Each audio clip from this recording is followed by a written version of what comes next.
Mal chiste. Bueno, el tema, vamos a empezar la unidad 5, en este caso a cargo Flavia Facci y yo, Daniel Santilli, ambos somos médicos de acá, de pediatras del Hospital de Roca, y la unidad que nos toca básicamente es enfermedad respiratoria superior, todas las variantes, y hoy vamos a ver el tema de eritemas o exantemas en la infancia, un poco para refrescar ideas. Sin la fecha de mañana está a cargo de la doctora Farchi, yo nos volvemos a encontrar con el tema de enfermedad respiratoria del tracto superior el martes próximo. Ahí sí vamos, la modalidad, si bien va a ser virtual también, con casos clínicos que en los próximos días los voy a compartir con ustedes. Y si ustedes tienen grupos conformados, en realidad son 8 casos y creo que 8 grupos es un buen número para organizarlos. Acá me avisan que hay gente esperando, no tengo nadie en la lista, pero bueno, a ver si hay alguien esperando que vuelva a entrar. ¿Cuántos somos? ¿Ustedes son 45, puede ser? ¿Alguien sabe el número exacto? Más o menos, 47 creo. Sí, Vamos. sí, por más. Dale. Bueno, estamos en 43. Así que los que faltan los vamos a incorporar. Oiga, acá está. Alguien avisa. Carola está avisando que hay chicos esperando, pero yo no tengo nadie en la sala de Sí, espera. no, o sea, hay un compañero que me dice que está en sala de espera, pero que no. Ahora va a volver a intentar. Sí, porque no lo tengo en la lista en sala de espera. Y No si no, tengo no importa, arranque. Ah, no, mentira. No, sí, vamos a empezar. Igual me tiene que aparecer ahí, me tiene que aparecer. Dale, el tema. Incorrecto. ¿Cómo? Y tendrá Bueno, el link correcto el compañero. y es el único. Se lo mandé, sí. Es el único que está en el grupo de ustedes. Que en todo caso, si tiene alguna dificultad, decirle que me escriba ahí por el grupo. Bien. Así lo ponemos al tanto, así vemos qué pasó. Vamos a compartir una pantalla. Ahí voy.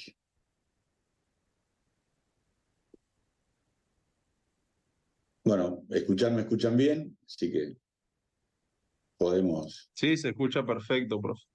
largar Sí. con las imágenes. El tema de hoy, entonces, como quedamos, es el de exantemas. Vamos a tratar de revisar el tema, obviamente no hay casos clínicos en el medio de la presentación. La idea es ir analizando formas de presentación e imágenes. Ahí estamos. Ahí tenemos los objetivos, ¿sí? Lo que vamos a trabajar en este rato. Quería incorporar el concepto de patrón exantemático, porque me parece que es un concepto que nos va a servir a la hora de hacer los diagnósticos diferenciales de todas estas patologías. Partiendo de esa base, aparte de los patrones, tenemos por objetivo acercarnos, obviamente, al diagnóstico a través de las características clínicas que estas enfermedades tienen, más allá del exantema, que es un componente más. Desde allí, conocer la etiología de estas patologías y encarar, como ven en el último objetivo, aquellas medidas relacionadas con acá tenemos a Elías, que lo vamos a admitir, ahí estamos. ¿Qué medidas tenemos que poner en marcha a la hora de evitar la diseminación de estas patologías, ¿no? Estos más o menos son los objetivos del encuentro. Vamos a hacer diagnóstico primero y a partir de ahí tomar todas estas medidas. Una definición de las enfermedades eruptivas, ¿no? De exantemas, como erupciones agudas y extensas de la piel, la mayoría benignas y de resolución espontánea. Involucrado en la génesis de los exantemas tenemos causas infecciosas, como también un grupo de patologías no infecciosas relacionadas a medicamentos y asociado a enfermedades sistémicas. Los que vamos a considerar predominantemente son los exantemas de origen infeccioso, que son los que más probabilidades podemos ver. Nosotros realmente con elementos clínicos nos podemos aproximar al diagnóstico. En muchos casos el diagnóstico es clínico, pero vamos a tener que usar herramienta en tantos otros. Empecemos con los patrones exantomáticos, es decir, son en definitiva cambios definidos con estas características y con estas denominaciones. Hablamos de 7 patrones. Patrón morbiliforme, escarlatiniforme, rubioliforme, son los 3 primeros. Después tenemos el patrón reticular, urticariforme, el polimorfo y el purpúrico. En la descripción podemos ver las características de cada patrón. El patrón morbiliforme, en definitiva, surge, el concepto, la definición, es el patrón que normalmente vamos a encontrar cuando estemos ante una de las patologías eruptivas madres, que es el sarampión. Las características del patrón morbiliforme son las que ustedes ven ahí. Es un exantema máculo, papuloso, eritematoso, con zonas, a ver si tengo el puntero, con zonas de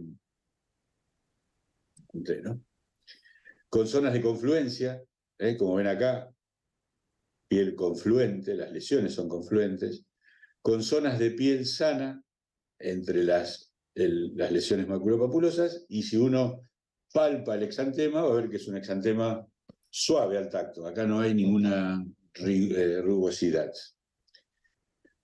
El patrón escarlatiniforme, obviamente asociado predominantemente con la escarlatina, como vamos a luego ver, donde de todas maneras lo podemos ver en otras exantemas, es un exantema maculopápulo eritematoso, bien confluente. Fíjense que, perdón, me pasé con la ruedita. Fíjense que acá hay zonas, no hay piel sana prácticamente, algunas zonas blanquecinas, por eso hablamos de la no existencia de piel confluente, y si nosotros lo palpamos, lo tocamos, es realmente un rash áspero al tacto. Esta es una característica del rash escarlatiniforme. El rubioliforme también es maculopápulo eritematoso, como los 2 anteriores. Se lo describe como más rosa pálido, por allí, acá no se alcanza a percibir porque la foto es un poco oscura. No tiene tendencia a confluir, como veíamos en el morbiliforme, y sí existe, como en el morbiliforme, zonas de piel sana entre las lesiones. La denominación de rubioliforme precisamente tiene que ver con la forma del patrón habitual a encontrar en la rubiola. Después tenemos estos 4 patrones importantes. El patrón reticular, también denominado en encaje. También hablamos de mácula, pápulas y eritema, pero como ven ahí, con muchas zonas de piel sana y con la llamada característica marmolada de la erupción o reticulado de la erupción. Vamos a ver luego que este patrón lo vamos a ver predominantemente en una forma de exantema que luego vamos a describir. Otro patrón que se describe en enfermedades exantemáticas, aunque mucho menos frecuentes, es el urticariforme. En definitiva, son maculopápula eritematosas con lesiones tipo abones, que son de aparición fugaz y con cambiante a la hora de aparecer y desaparecer. Podríamos hablar de la urticaria como forma de presentación. Este rash, si bien uno lo asocia con alergia, también está descrito en alguna de las patologías que vamos a ver. El patrón polimorfo, como ven ahí, caracterizado por lesiones fijas, también maculopápula eritematosa, al menos una lesión en cocarda. Cocarda es la lesión cuando uno ve, por ejemplo, ve la ampolla, un aro alrededor de color rosado más pálido y un tercer aro externo, también llamada lesión en blanco de tiro. En realidad, el polimorfismo se refiere también a un polimorfismo evolutivo, es decir, estas lesiones ampollares en inicio normalmente se rompen y terminan en lesiones costrosas. Bueno, como vamos a ver luego, el rash, mejor dicho, el patrón polimórfico es típico de la varicela, y cuando veamos la patología lo vamos a recordar. Finalmente, el llamado patrón purpúrico, aquí ya hablamos de máculas y pápulas eritematosas, pero hablamos de lesiones purpúricas, o sea, lesiones hemorrágicas que no desaparecen cuando yo hago la dígito o la vitropresión. Estos son los 7 patrones que tenemos que recordar y ahora vamos a ver el porqué de los nombres y cómo lo vamos a encontrar en las distintas patologías que vamos a considerar. Acá un mensaje, es decir, la realidad es que pocas de estas enfermedades tienen erupciones patognomónicas específicas, la verdad que son pocas. En la mayoría de los casos vamos a llegar al diagnóstico clínico a través de una suma de elementos que ustedes ya obviamente conocen. En el punto especial de enfermedades eruptivas, estos van a ser lo que vemos acá. La historia de la enfermedad, es decir, cómo empezó, de qué manera empezó, qué síntomas lo acompañan, la evolución vamos a ver luego la evolución del exantema. Nos va a ayudar a orientarnos en la época del año en la cual estamos, si el paciente se ha expuesto a algún fármaco en los últimos tiempos, si ha viajado. Los antecedentes de vacunación, sumamente importantes. Esto es algo que uno tiene que, cuando hablamos de exantema, fijarse y aprovechar obviamente siempre la consulta pediátrica, bueno, más si estamos hablando de este tipo de enfermedades, para chequear cómo está el carnet de vacunación del paciente en cuestión. El contacto del niño, no solo con individuos enfermos, también con animales, plantas, y obvio, importante siempre, si el paciente tiene alguna condición inmunológica de compromiso que aumenta muchos riesgos, ¿sí? A esto le vamos a sumar un examen físico completo, porque en estas enfermedades vamos a tener todas estas pistas que acá nos puede aportar el examen físico. Evaluar el estado general del niño, evaluar la presencia de visceromegalias, de poliadenopatías, como dijimos, las características del rash, los patrones que mencionamos, la forma que progresó el rash en estos días de evolución, la búsqueda de enantema, la asociación con prurito, que puede ser de ayuda en el diagnóstico diferencial, así como también la posibilidad de que el paciente presente algún tipo de compromiso articular, como artralgias o artritis, y bueno, signos meningios, otro elemento no tan común, pero también nos aportaría el diagnóstico.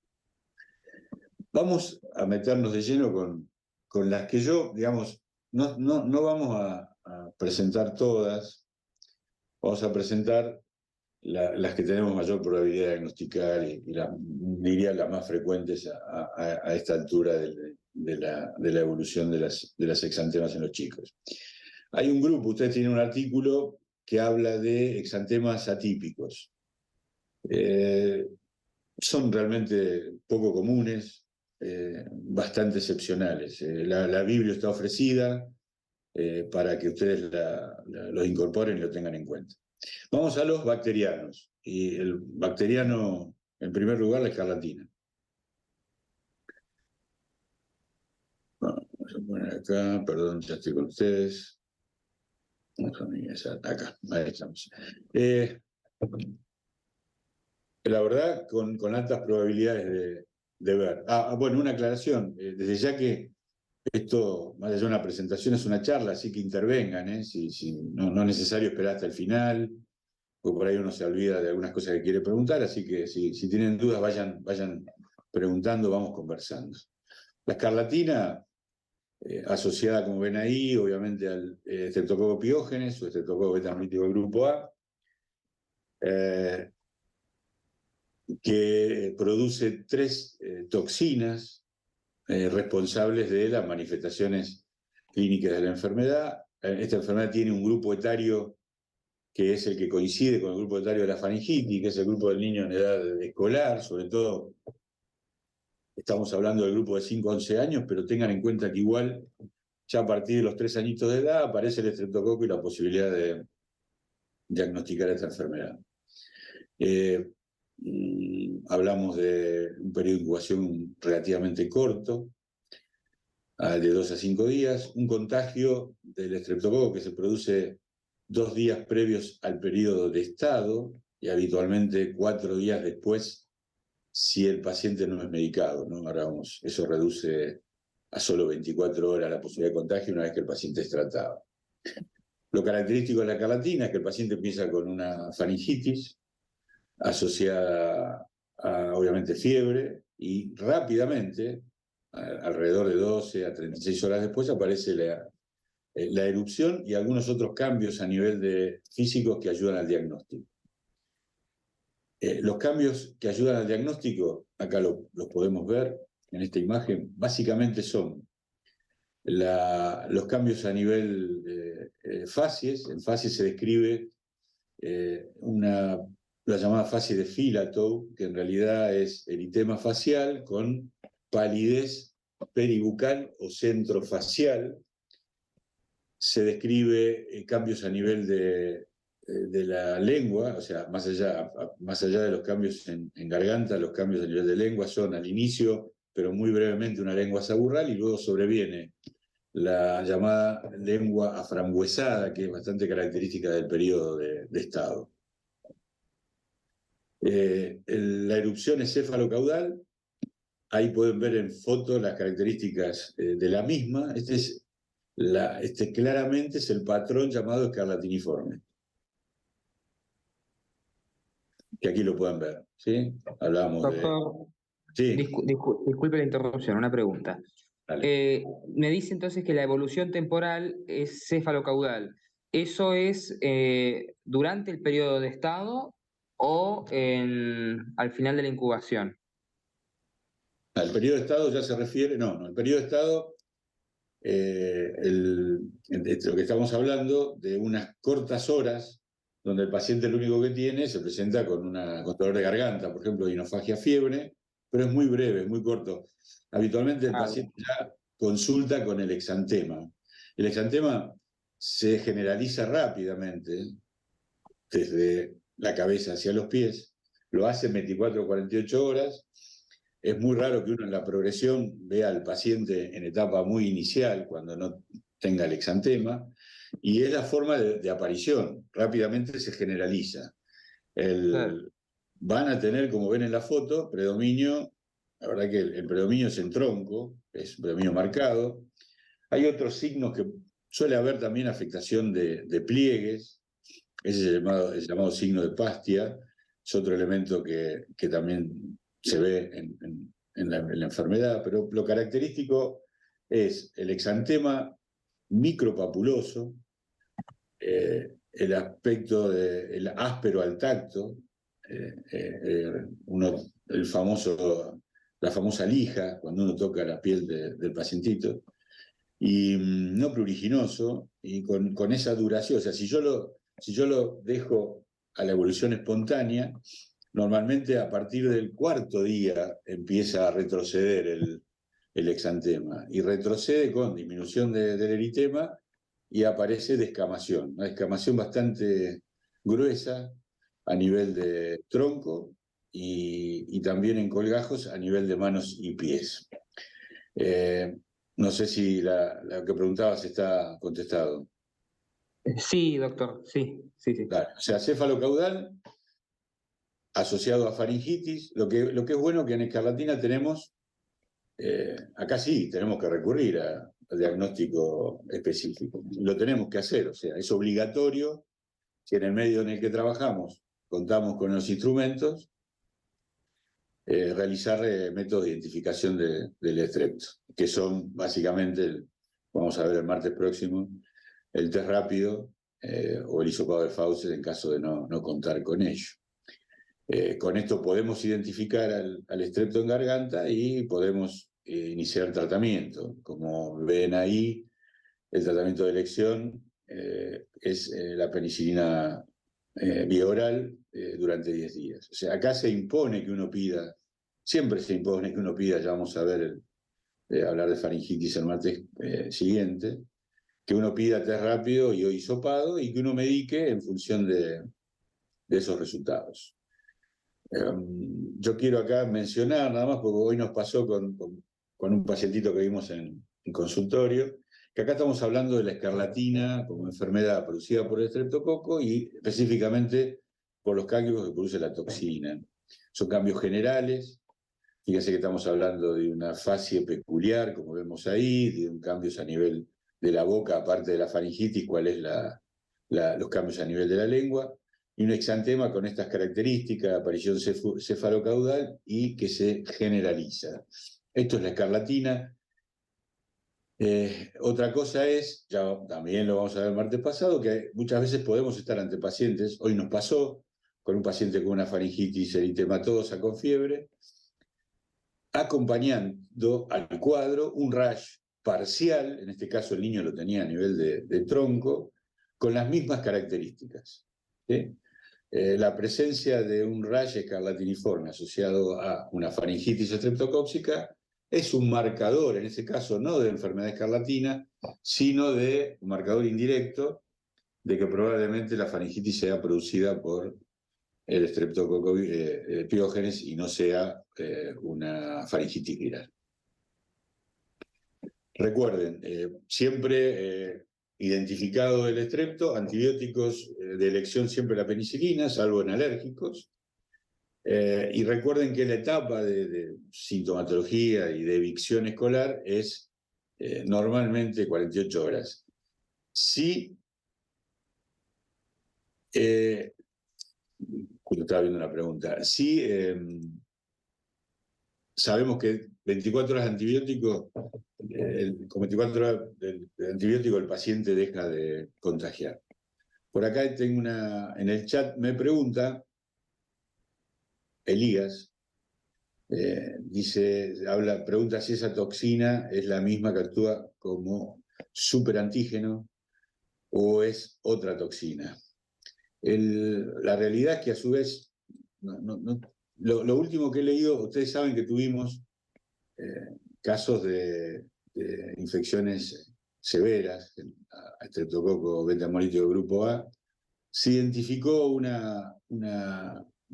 tipo particular, un serotipo particular, lo leí hace pocos días. En realidad no sé si es lo mismo que me estás preguntando por el chat, pero básicamente estamos hablando digamos, lo del superantígeno como relacionado a una respuesta inmunológica exagerada, no se trata de ninguno de estos dos casos. Y no se trata de las mismas toxinas. La realidad es que estamos hablando de enfermedades de curso benigno en este caso, y el superantígeno sí está relacionado con algunas formas graves de infección por estreptococo que se observaron. Ahora, en los últimos tiempos, lo he dejado de escuchar hace un tiempo atrás. Profe, perdón, una consulta. ¿Vale? Entonces, ¿el paciente de hoy no Sí. tenía escarlatina? Por más No, que no. después haya llegado positivo el cultivo, No, el test rápido. ese paciente tenía una faringitis estreptocóxica y asociada a la faringitis ese exantema, que si recuerdan tenía fundamentalmente era en tronco, en cara anterior de tórax. No tenía los cambios en fascie que hablamos recién, no tenía los cambios a nivel lingual de los que hablamos recién. En definitiva, digamos, la respuesta o en la producción uno podría decir que están involucradas las toxinas del estafilococo, pero no hay aquí el compromiso generalizado que se ve en la escarlatina, donde los cambios afectan no solo a nivel local, como el paciente tenía hoy en tronco, sino todos estos elementos que hablamos de recién y que lo veíamos en la imagen, los cambios a nivel bucal, los cambios a nivel facial y el exantema generalizado. ¿Sí? Ah, ¿Estamos? bien. Doc, en relación a lo mismo, o sea, la chica Sí. que ustedes vieron hoy tenía la faringitis por estrepto y aparte tenía un exantema viral. No, tenía un rash de tipo escarlatiniforme. ya vamos a ver, yo no quiero complicarlo, pero cuando veamos faringitis, que la Biblia ya está, ustedes van a ver que hay algunos scores, y uno de los scores, tiene como, sumando puntaje al score clínico, la presencia de un rash escarlatiniforme asociado, que eso es la que tenía el paciente hoy, el que vimos, una angina con el rash. No tenía ninguno de los demás cambios. Yo creo que ese es el concepto importante. Bien. El concepto importante se refiere a cambios sistémicos y no cambios localizados como el paciente tenía, que en este caso el que vimos hoy fue una faringitis más un exantema en cara anterior del tórax. Fenómeno localizado cuando hablamos de faringitis y no hablamos de escarlatina, y generalizado con todos los cambios que hacemos referencia acá cuando hablamos de escarlatina. ¿Sí? Bien, y una última pregunta, Doc. Las que quieran. ¿Cuántas veces se puede hacer este cuadro de escarlatina? Y mira, toxinas eritrogénicas hay 3. Así que, digamos, uno puede estar... La escarlatina no es una enfermedad que se tiene una sola vez. Se Bien. puede tener más de una vez. Porque, en definitiva, hablamos de 3 toxinas y 3 estreptococos distintos. Aquí no hay duda de que un paciente puede tener una o más episodios de escarlatina asociado con cualquiera de estos 3, con estas 3 toxinas. ¿Sí? Ese es un buen dato porque por ahí uno dice, no, ¿cómo puede ser? La madre le dice, pero mire, doctor, ya le hicieron el diagnóstico de escarlatina, está bien, esto es posible y lo vemos. ¿Sí? Bueno, acá tenemos una niña de 2 años que consulta por fiebre, irritabilidad, con como verán, un eritema generalizado, un eritema doloroso, habla de hiperestesia cutánea. Asociado al eritema, algunas lesiones que se ven peribucales, como lesiones costrosas. Esto da pie para que sigamos con el otro exantema bacteriano que queremos incorporar en los diagnósticos diferenciales de erupciones, que es el síndrome de la piel escaldada estafilocóxica. Esto tiene algunas características similares con la escarlatina en cuanto de que estamos hablando de un exantema de etiología bacteriana y con un mediado por toxinas. Es el Staphylo aureus, productor de las llamadas toxinas epidermolíticas tipo A y B. Staphylo aureus que, por ahí a diferencia de la escarlatina, puede estar en fauces también, pero también la presencia de algún otro foco, o puede ser cutáneo o extracutáneo, la puede explicar. Esta entidad es muy de los más pequeños. Estamos hablando de, como ven ahí, por carecer de un tipo de anticuerpo, en general se da en los primeros 2 añitos de vida, y tiene características que nos van a ayudar a aproximarnos al diagnóstico. Fundamentalmente hablamos de 3 fases. La primera, la del eritema difuso, con intensificación a nivel de pliegues de flexión. Estas se referirían a esta foto que tenemos acá. Fíjense, un eritema, el paciente está rojo uniformemente, pocas zonas de piel sana, y esa es la primera etapa del CEPE, la aparición del eritema. A esta fase habitualmente sigue la fase ampollaro-exfoliativa, que es otra de las características marcadoras de esta enfermedad. Estas son ampollas flácidas que como ven, se rompen con facilidad. Y finalmente la etapa de las lesiones se van secando y se van, digamos, la descamación también gruesa que el paciente presenta a nivel de los zonas del eritema. La evolución natural de la enfermedad son 14 días. Si uno, digamos, dejara la enfermedad a evolución espontánea, cosa que no ocurre, porque, digamos, ante la presencia de estos rasgos clínicos, la sospecha de síndrome de piel escaldada, obviamente uno tiene que decidir uno debe medicar al paciente. Acá el tratamiento es diferente porque estamos hablando de Staphylococcus aureus, no es penicilina, no tenemos, por eso el diagnóstico es clínico, no tenemos, salvo que el paciente tenga algún foco cutáneo que podamos cultivar, el tratamiento va a ser empírico. Y bueno, y la decisión acá no es una enfermedad menor, uno tiene que decidir acá si el tratamiento va a ser ambulatorio o en internación, y eso va a depender el compromiso del niño, el estado del niño, el nivel de las lesiones, la necesidad de manejo de la fiebre. En definitiva, y la medicación también va a ser variable. Digo variable porque, digamos, en general, cuando hablamos de estafilococo, hablamos de cefalosporinas de primera generación, pero hay una tendencia, y depende de cada zona, digamos, se describen estafilococos METIR en la comunidad, lo que hace necesario ya también considerar otro tipo de antibióticos en el tratamiento de estas infecciones, como por ejemplo para estafilococo METIR de la comunidad, estamos hablando de trimetoprim sulfametoxazol y también de clindamicina, ¿no? Eso también depende o sea, en definitiva, el CEPE requiere tratamiento antibiótico. De acuerdo a las características de la flora y resistente de los gérmenes de cada lugar, podrá tratarse con cefaloponías de primera o, en caso de alta incidencia de Staphylo METIR de la comunidad, trimetoprim sulfa y o clindamicina.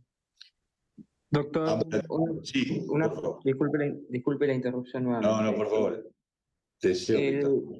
El uso de vancomicina, ¿en qué condiciones se justifica para un estafilometicilino resistente?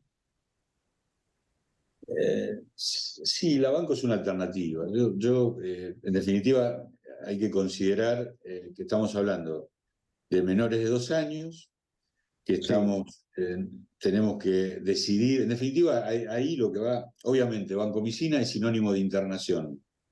Claro. Y vancomicina es sinónimo de gravedad. Digamos, ese sería el concepto. Bien. Es considerada, obviamente, como una medicación a utilizar en infecciones severas por estafilococo que requieren, obviamente, internación porque el tratamiento es endovenoso. Nosotros, en nuestra experiencia local, digamos, porque cada lugar tiene su experiencia,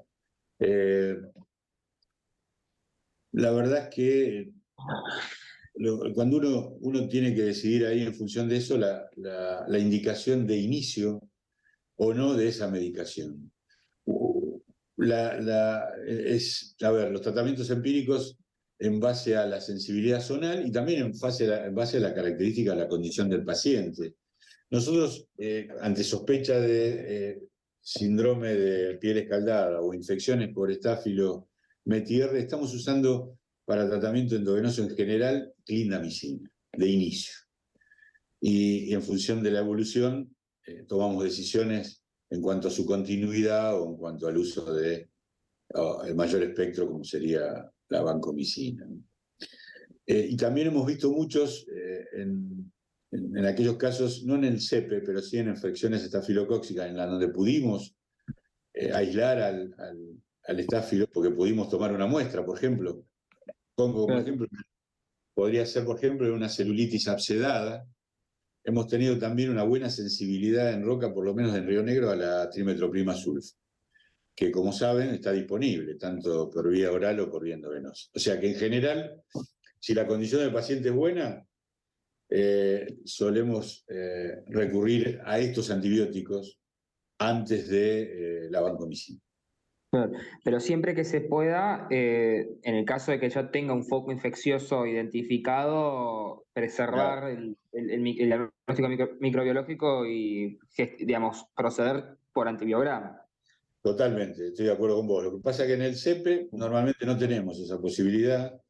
Claro. El fauces no aporta nada, o salvo que el paciente tenga una lesión en piel como lesión primaria, ahí debemos tomar muestra y cultivarla desde ya, sí, eso sería lo ideal. Si no, va a ser siempre basado en la experiencia previa con el germen y la decisión terapéutica se toma con la evolución del paciente. Yo no digamos, aquí el estafilococo en general es sinónimo de cefaloporinas de primera generación, cefalexina. Pero, digamos, esto está cambiando. Si uno pudiera aislar, buenísimo. Si uno no puede aislar, tiene que guiarse. Por eso estos pacientes normalmente terminan internados, porque como no podemos recolectar el germen, nos interesa tenerlo cerca para poder seguir la evolución y la respuesta al tratamiento en forma más certera, ¿no? Eso es lo que habitualmente ocurre. Bien, gracias, Doc. No, por favor, pregunten, interrumpan y no pidan disculpas desde ya. Seguimos con las virales. Acá tenemos una lista de patologías. Vamos a empezar con la llamada sexta enfermedad o exantema súbito, también llamada roceola, que como ven ahí en el cartelito, considerada, realmente en enfermedades eruptivas se han dado cambios en frecuencia muy importantes, ¿no? O sea, la enfermedad eruptiva más frecuente siempre fue la varicela, pero ya no lo es más, gracias a la vacunación, ahora lo vamos a ver. La roceola, como ven ahí, es una enfermedad viral, el herpes virus tipo 6 y tipo 7 es el involucrado.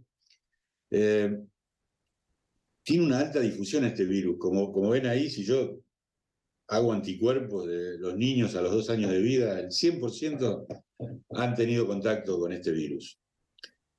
¿Qué sucede?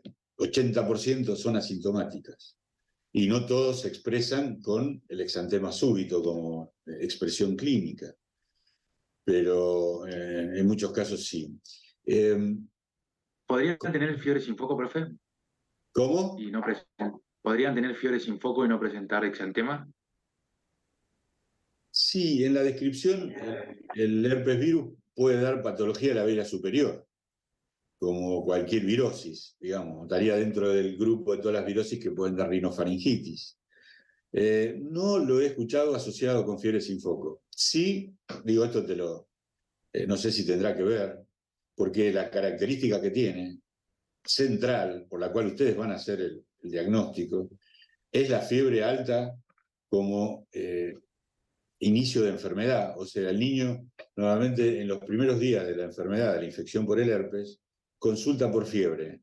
Fiebre significativa a la hora de los niveles y con nada al examen físico. Es decir, uno como pediatra normalmente se encuentra ante un niño con fiebre elevada sin nada que explique la causa. Entonces es muy común que estos chicos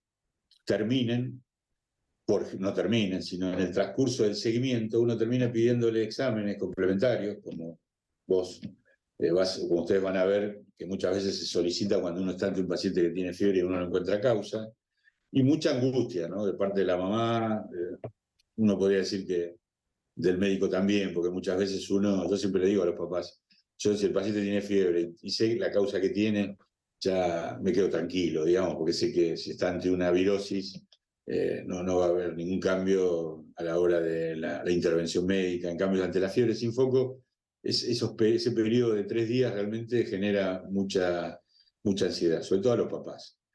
Está por ahí en algún lado descripto el que es el exantema más comúnmente asociado a convulsiones febriles. Bueno, es probable porque en esta historia de la enfermedad tenemos esos 3 días de fiebre previo a la aparición del exantema.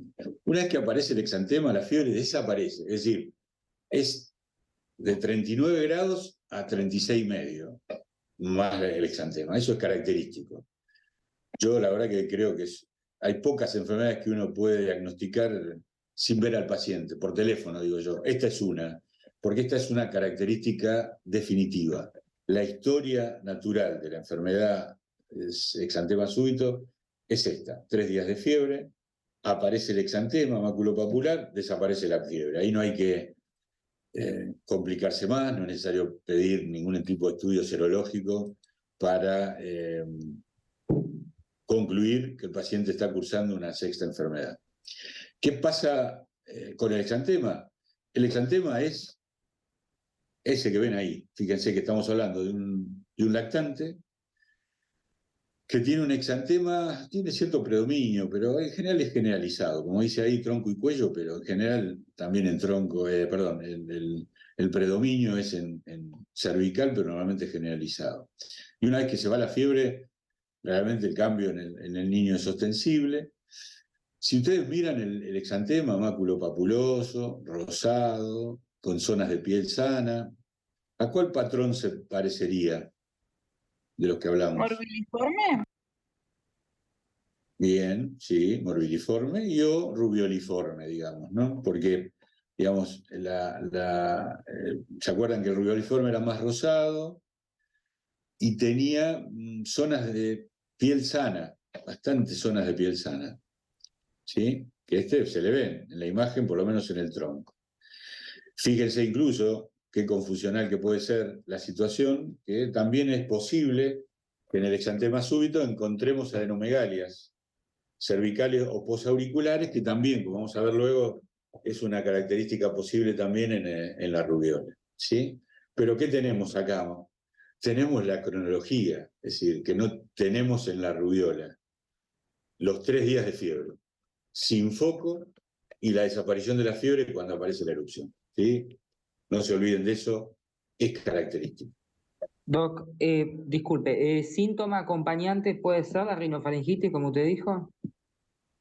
Digamos, la puerta de entrada, lo que pasa es que el paciente, asociado ya a la aparición del brote, en los días previos a la erupción, nada. El paciente no tiene nada. No tiene moco, no tiene faringitis, no tiene nada. Tiene fiebre y nada más. O sea que no hay ninguna pista previa a la erupción. Bien. ¿Y cuándo puede aparecer la rinofaringitis? Y en el curso cuando el paciente hace ya la viremia, en el curso del exantema. Por eso, en la situación previa al exantema, la mayoría de estos niños, salvo familias muy continentes o con un seguimiento muy cercano y un apoyo médico, la mayoría terminan con estudios, un hemograma, un análisis de orina seguro, porque realmente es fiebre sin foco. Y ante un niño, aparte, en buena condición, o sea, un score de fiebre realmente bueno, pero con mucha angustia habitualmente por esto de no tener un foco al examen físico. Y cuando le pedimos laboratorio a estos niños en esos primeros 3 días, también todo normal, por supuesto, o sea, no va a aparecer ningún indicador, ni en el hemograma, obviamente si le pedimos una placa menos, que haga sospechar. Tenemos que tener un alto índice de sospecha, muchas veces nos pasó presuponer que el paciente iba a terminar desarrollando la enfermedad, pero hasta que esto no sucede, la duda diagnóstica se mantiene. Profe, ahí nos pasó con las compañeras del Heller, de un paciente, un bebé de 1 mes y medio, que tenía fiebre y le hicieron cultivo, urocultivo, hemocultivo, no tenía aspecto tóxico, y terminó la fiebre, como usted dice, a los 2-3 días, 1 mes y medio tenía el bebé, y tenía exantema. Así que bueno. el diagnóstico clínico. ¿Se le fue la fiebre en ese momento? Sí. Se le fue la fiebre, fue la fiebre y apareció el exantema. Mirá qué bueno. La verdad es que yo sí he visto en niños más grandes, pero siempre está la posibilidad. Obviamente la fiebre a menor edad genera mucho más alerta, mucho más alarma que en edades mayores. En general, vieron la foto del bebé, estamos más cerca del segundo semestre como edad de máxima incidencia. ¿Y qué hicieron con ese niñito tan pequeño? ¿Lo internaron? ¿Era ambulatorio? No, sí, lo internaron porque los padres no tenían secundario completo y además vivían lejos, entonces antes de darle el alta y siguieron los criterios de internación para una fiebre sin foco menor de 3 meses. ¿Llegaron a medicarlo? ¿Antibióticos? Requería de internación por estos motivos. ¿Y llegaron a medicarlo con antibióticos? ¿O no fue necesario? ¿Te acordás? A ver, las chicas del Heller, ¿se acuerdan? Sí. Me parece que sí, porque fue al principio de la cursada, porque justo nos hicieron la pregunta qué tipo de exantema o cuál era nos preguntaron el diagnóstico, nosotros como no habíamos leído la Claro, parte de exantemas, no sabíamos. quieren haber empezado, claro. Bien, bien. O sea que finalmente fue una sexta enfermedad y respiraron todos tranquilos, ¿sí? Porque la verdad que a esa corta edad las conductas respecto a la fiebre siempre son más agresivas. Ahora cuando vean con la doctora Farchi el tema de fiebre sin foco, van a ver lo importante que es. En el neonato ni hablar, y en el menor de 3 meses hay criterios específicos para calificarlo de bajo riesgo, mediano o alto riesgo y tomar decisiones terapéuticas, digamos, ¿no? En este caso, cuando aparece la erupción, respiramos todos, los pediatras incluidos. Sí, profe. Sí, justo hoy le pregunté vuelta al profe y me dijo que me volvió a repetir que era la sexta enfermedad, que justamente tenía el exantema en tronco y cuello justo después de la fiebre, así que sí era la sexta.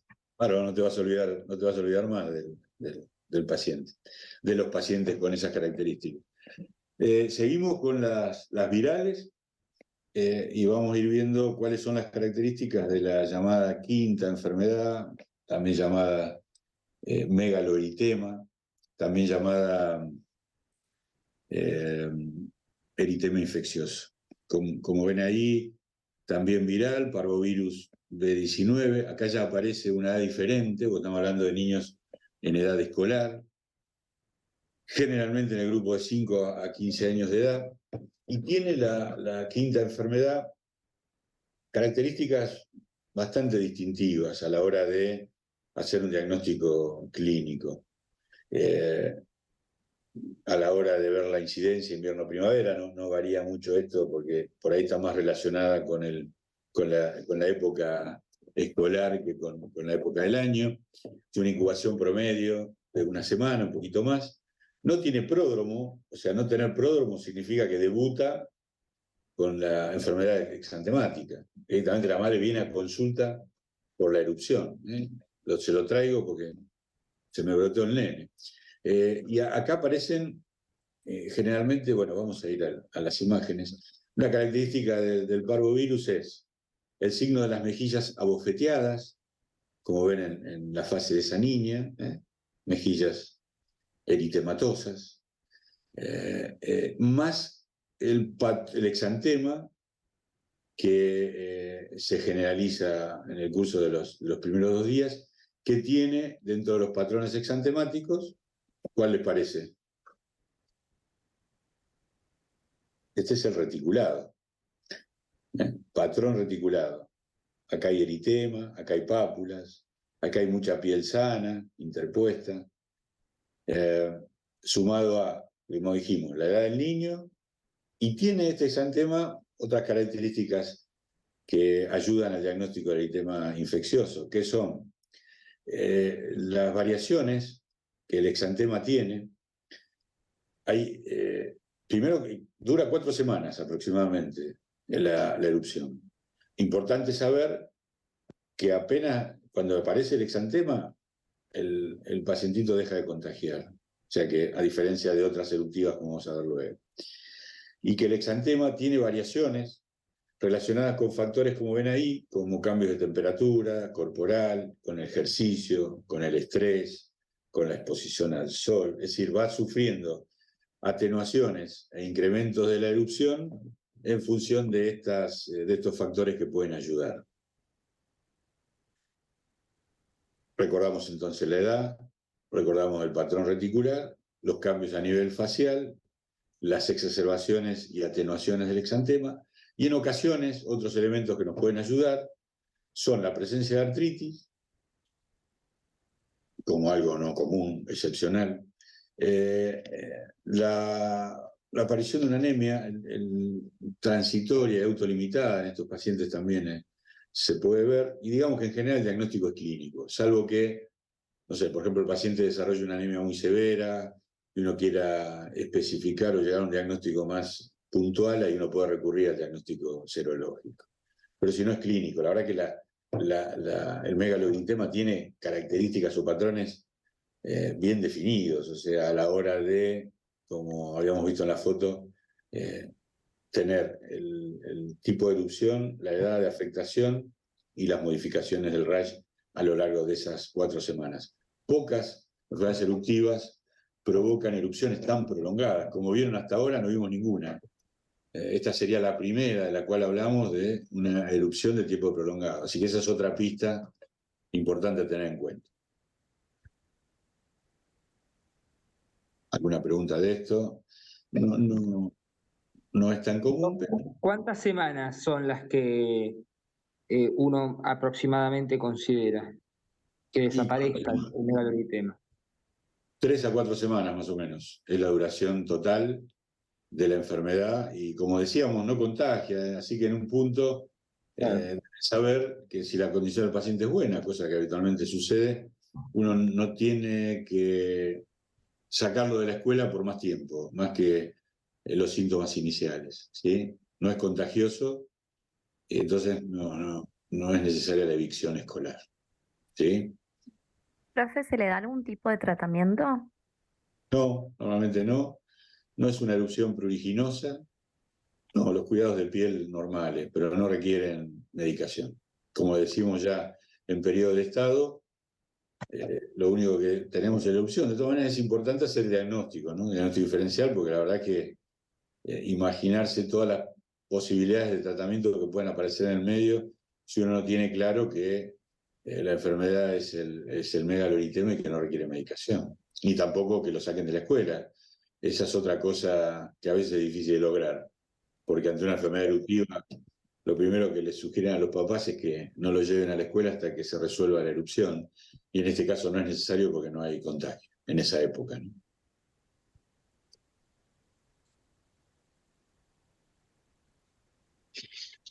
¿Estamos? Bueno, seguimos. Perdido con la hora. Es 8, 1 hora. Vamos a revisar.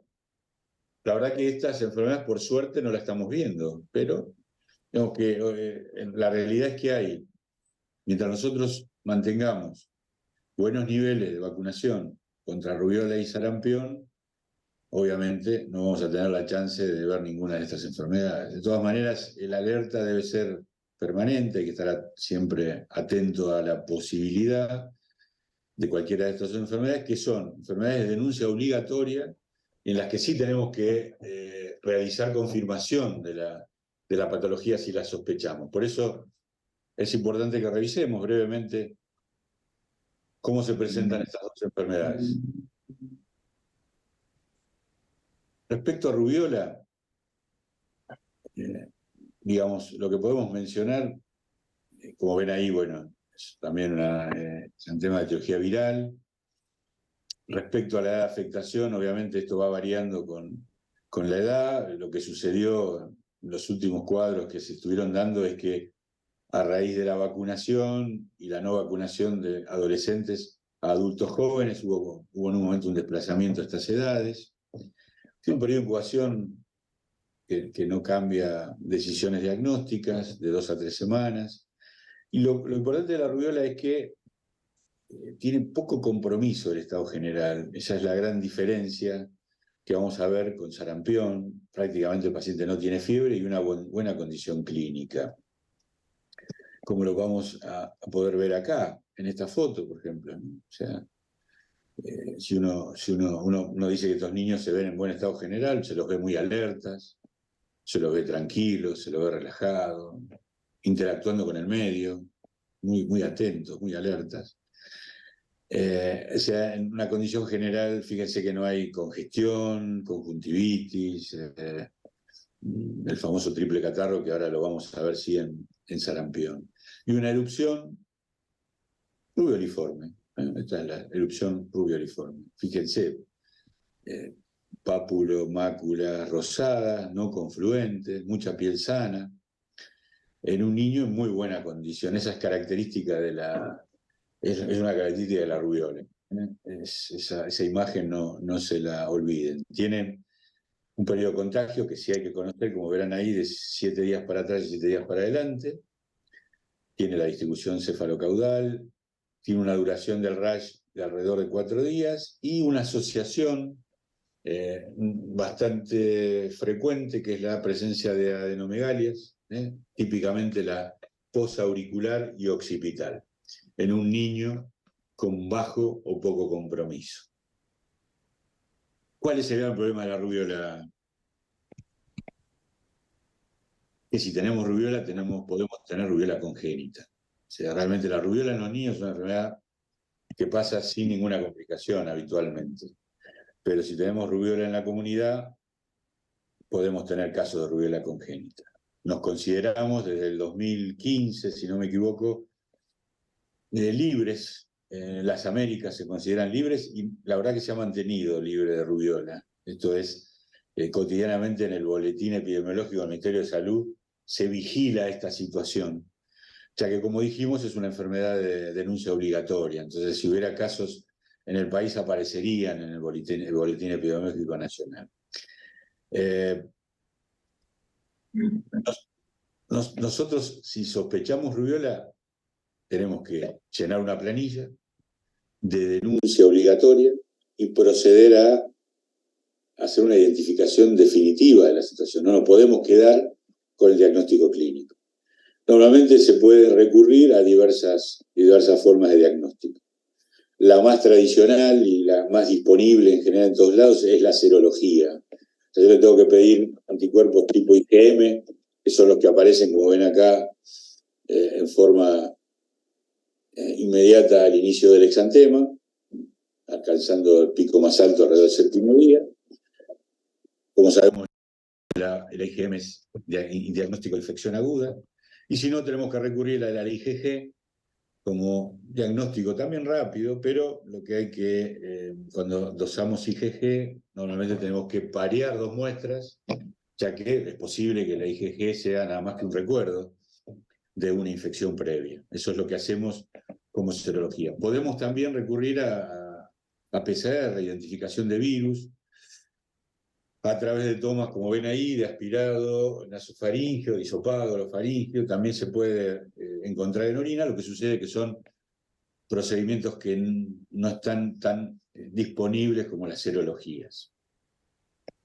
Denuncia obligatoria, aislamiento del niño hasta tener la identificación, y obviamente lo que queremos fundamentalmente es prevenir el síndrome de rubiola congénita, que ustedes saben que se relaciona con abortos, con parto prematuro, y lo peor es que se relaciona cuando la rubiola se produce en los primeros 3 meses del embarazo con el síndrome de rubiola congénita, con todas las alteraciones a nivel cardiológico, ocular y neurológico que la enfermedad produce, ¿no?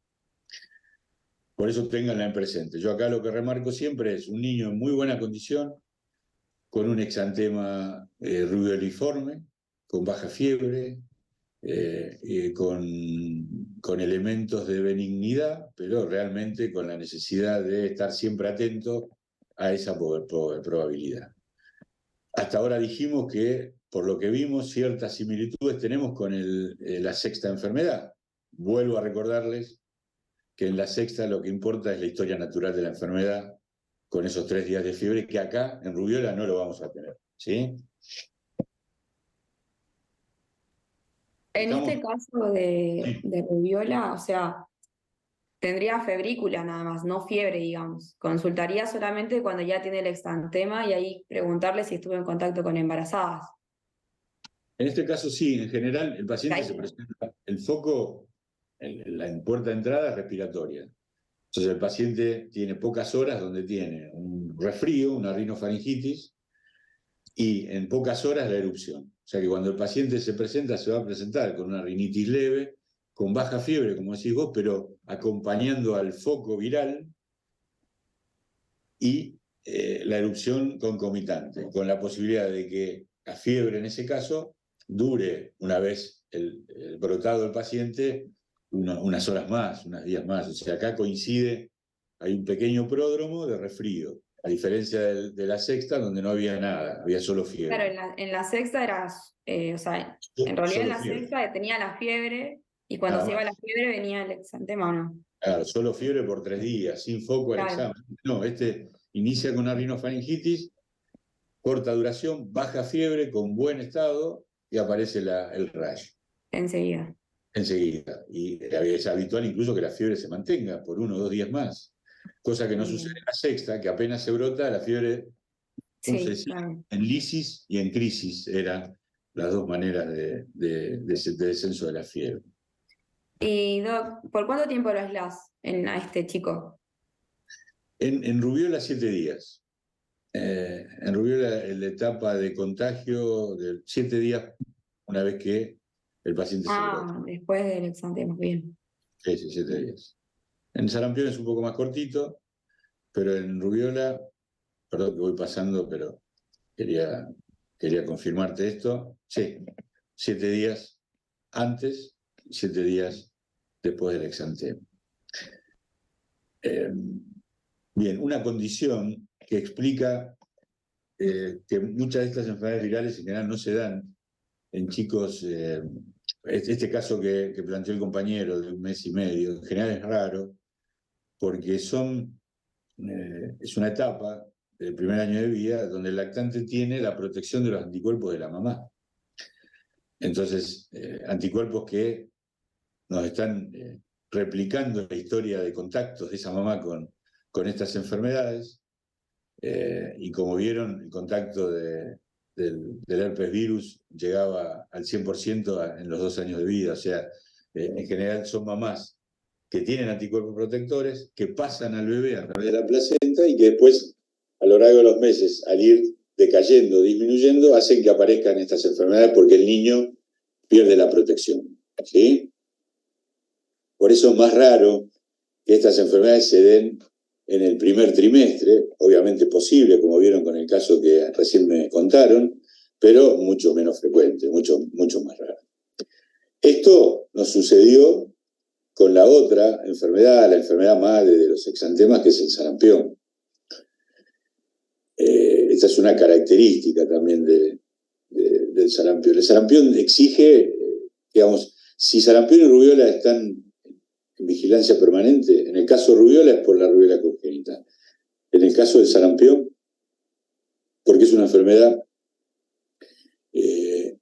potencialmente grave, muy contagiosa, con tasas de ataque secundario muy altas.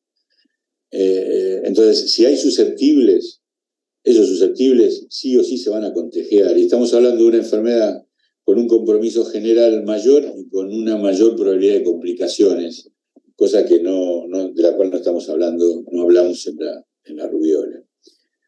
Algunas similitudes, digamos. Con respecto a la edad, como ven ahí, habla de lactantes y adultos jóvenes.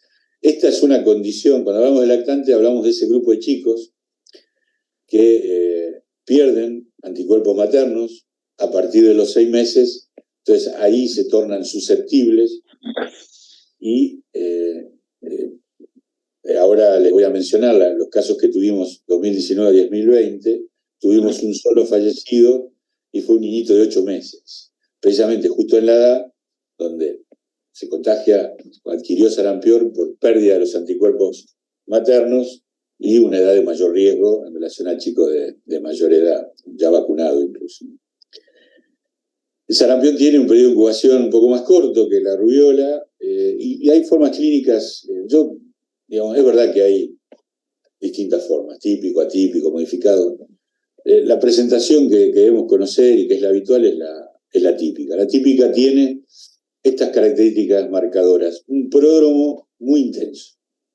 El pródromo, o sea, la etapa previa a la erupción, con fiebre alta, rinitis, conjuntivitis, tos. Eso se llama triple catarro. Característico, no falta nunca. Triple catarro, rinitis, conjuntivitis, tos. Sarampión sin tos no existe, digamos, esa era otra cosa de viejo, ¿no? Perdón, ¿no? El triple catarro, que ahora lo vamos a ver a través de una fotito. Esa es una característica, acá lo podemos ver, ¿no? Vean la cara de estos niñitos, la conjuntivitis y la rinitis es ostensible, se los ve, a pesar de ser chicos más grandes, ¿no? Porque fíjense que acá no hay ningún lactante, se ve el compromiso general del niño, decaído, con una mirada con menos energía. Triste, Gonzalo. Ese es el triple catarro o fase de cara sucia, como también decimos. Distribución céfalo-caudal, 4 a 7 días de duración, contagio, como ven ahí, 4 días antes, 4 días después. Una característica que por acá se menciona es la posibilidad de encontrar en fauces, en periodo de estado, las manchas de Koplik. Son muy fugaces las manchas de Koplik, perdón que paso todas las diapos rápido para verlas. Son lesiones, pequeñas máculas blanquecinas que aparecen a nivel habitualmente del primer molar. Acá la pueden ver, ¿sí? Son bastante patognomónicas, pero fugaces. Entonces muchas veces pasa que cuando el paciente consulta ya por el exantema, buscamos las manchas y no las encontramos, ¿sí? Búsquenlas, ténganlas en cuenta. Estas 3 fotos son en niños grandes, fíjense el estado de la dentición, ¿no?, de los niños. Estamos en sarampión. El exantema, me faltó describirlo. Bueno, este es un caso de un niño, de un lactante, ¿no? Acá se ve con más notoriedad el triple catarro, ¿sí? Mucho más gráfico en esta imagen. Y acá vemos el exantema, ¿no? ¿Se acuerdan que el morbiliforme estaba confluyendo y dejando muy pocas zonas de piel sana? Sí, esa es una característica diferencial. Hagan la memoria para atrás, importante con la rubiola, y fíjense el estado general del niño y la fase del niño, que sumado a la tos hacen una alta sospecha diagnóstica, ¿sí?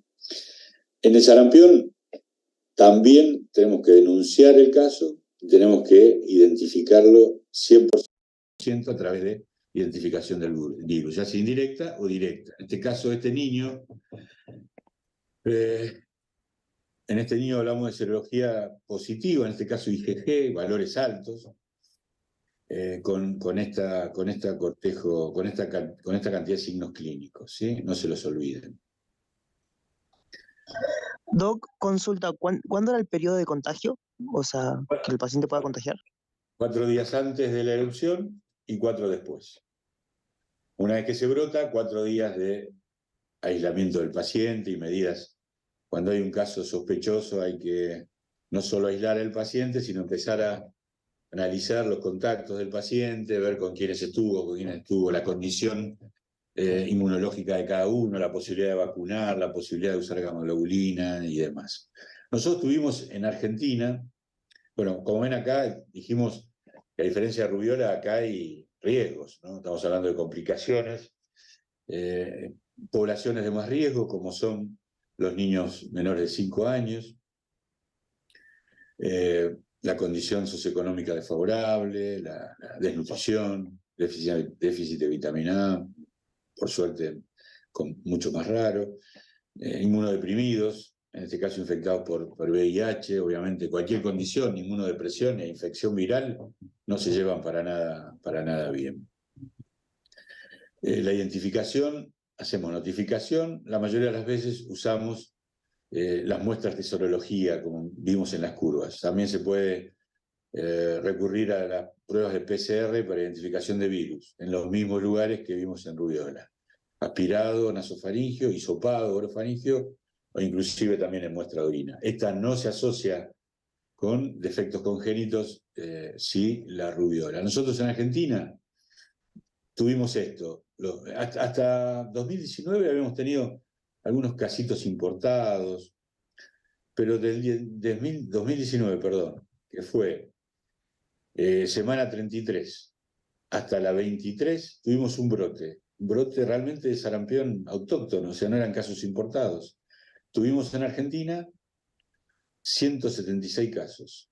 Como verán acá, de los 176 hubo un fallecido, que fue ese bebé de 8 meses, y se pudo detectar importación de casos en 15, pero en 161 no. O sea que el virus estuvo circulando entre nosotros hasta, fíjense acá, en la semana, digamos, el último caso fue 19 del 3, pero recién se le dio por concluido al brote en la semana 23, ya que para definir la conclusión del brote se necesita, luego del último caso, 3 periodos de incubación máximo. Así que el último caso fue 19 de marzo del 2020. Esto a pesar de que, digamos, se había declarado también como en Rubiola la región libre de la enfermedad, pero sabemos que mientras haya susceptibles, o sea, que no haya población no vacunada, siempre como a nivel mundial se dan casos en forma permanente, vamos a tener chance de en cualquier momento tener algún brotecito más.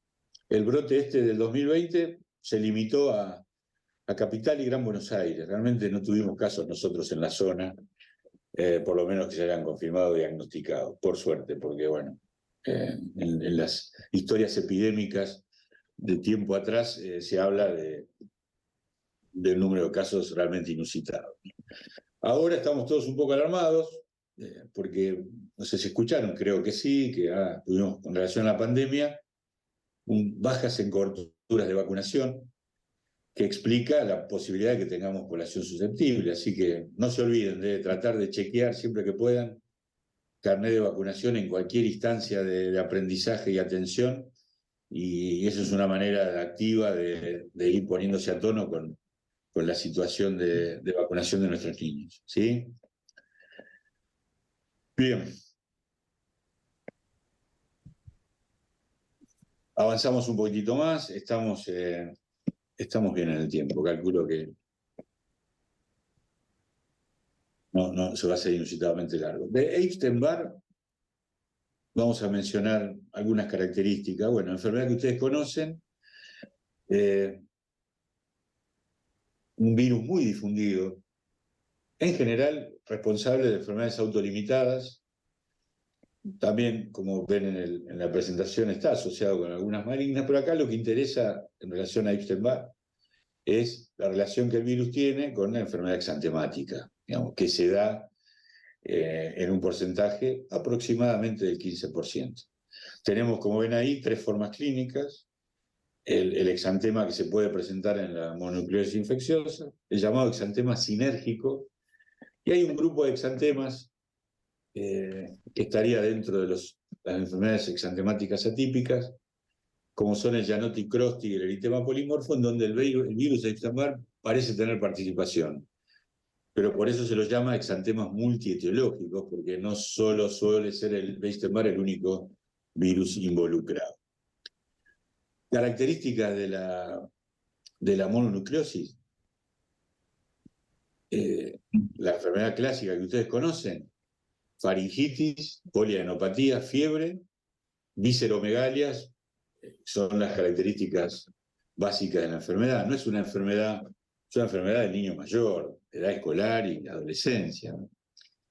Hay un 10 a 15% en el cual puede aparecer un exantema, que tiene características de morbiliforme también, en la mayoría de los pacientes. También se pueden presentar con otro tipo de exantemas, pero acá vamos a estar ante un paciente con una faringitis aguda, con una gran respuesta de ganglios linfáticos y también de hígado y vaso, en el cual, asociado a esa patología, va a aparecer un exantema. ¿Con qué nos puede confundir esto? A mí me suena... ¿Con linfomas? A mí me suena, no, de las eruptivas que estuvimos viendo hasta ahora. ¿Cómo? ¿Con el sarampión por el exantema morbiliforme?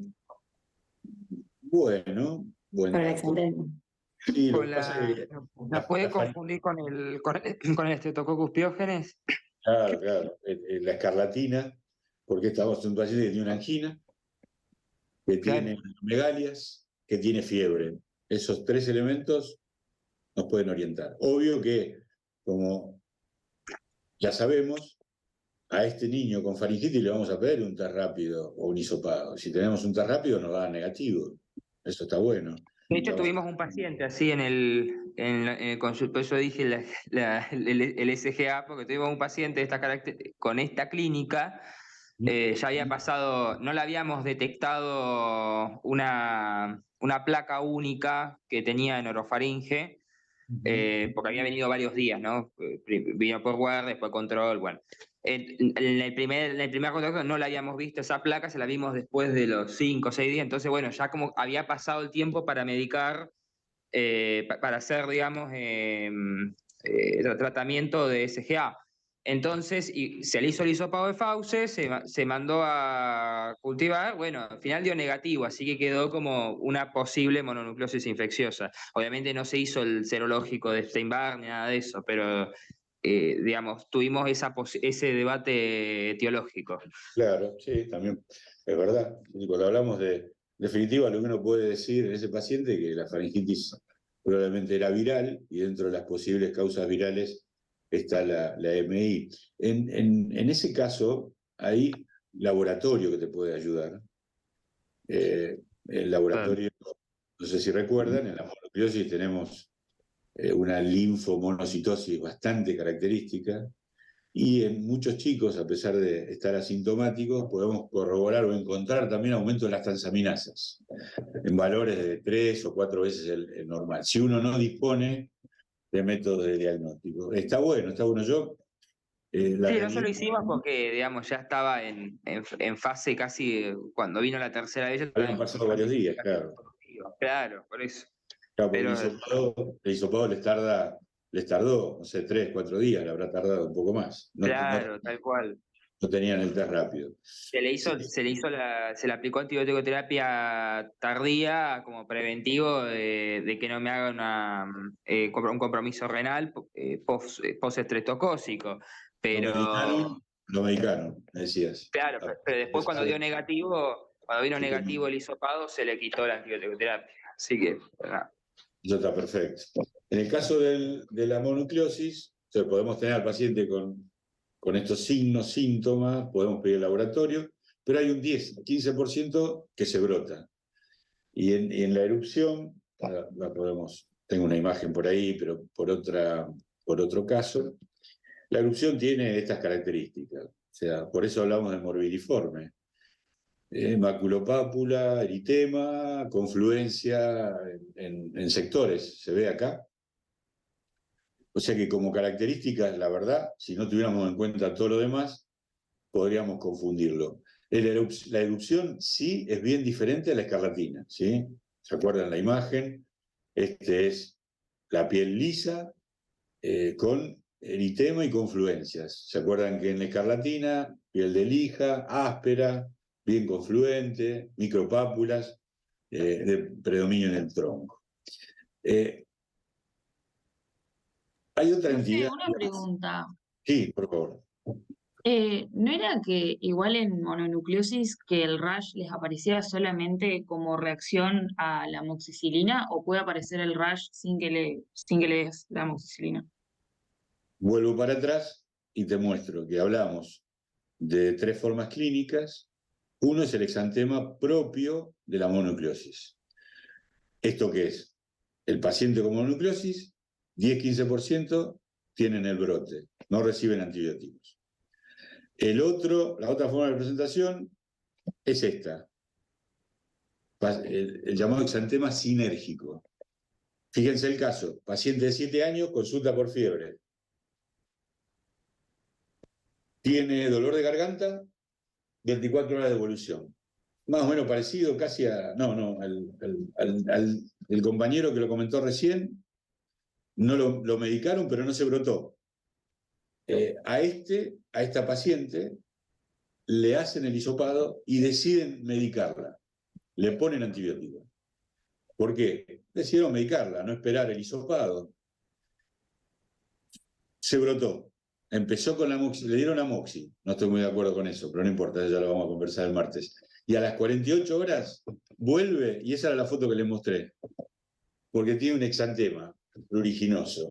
48 horas de medicación con amoxi. Eso se llama exantema sinérgico. Ya en ese momento yo tendría que disponer del hisopado negativo. y podría clínicamente diagnosticar la enfermedad de la infección por virus de Epstein-Barr y específicamente el llamado exantema sinérgico, que nada tiene que ver con una reacción de alergia, ¿sí? O sea, acá si uno busca la Biblia, lo que uno encuentra es que normalmente hay una interacción entre el virus y el antibiótico que genera ese tipo de reacción. No hay alergia al medicamento, porque eso es algo que también se plantea como diagnóstico diferencial.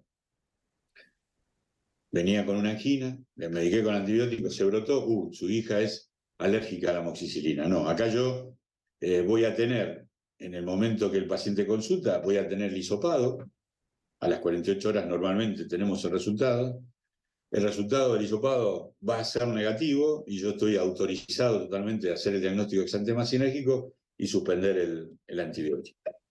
¿Sí? ¿Se entiende esa diferencia? Doc, una pregunta. Eso de que no está de acuerdo de iniciar el tratamiento sin esperar el resultado del hisopado, Claro. se refiere a esto, ¿no? Yo me refería a la moxi.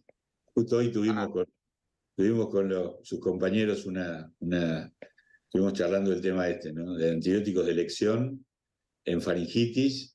Claro, es penicilina, no amoxi. Exacto, con eso no estoy de acuerdo. Sí puedo no estar en desacuerdo, ya lo vamos a analizar, con que si uno quiere no esperar el resultado, que se puede esperar, pero que el paciente tiene mucha probabilidad de tener un estreptococo en garganta, no estoy en desacuerdo que uno medique antes de tener el resultado.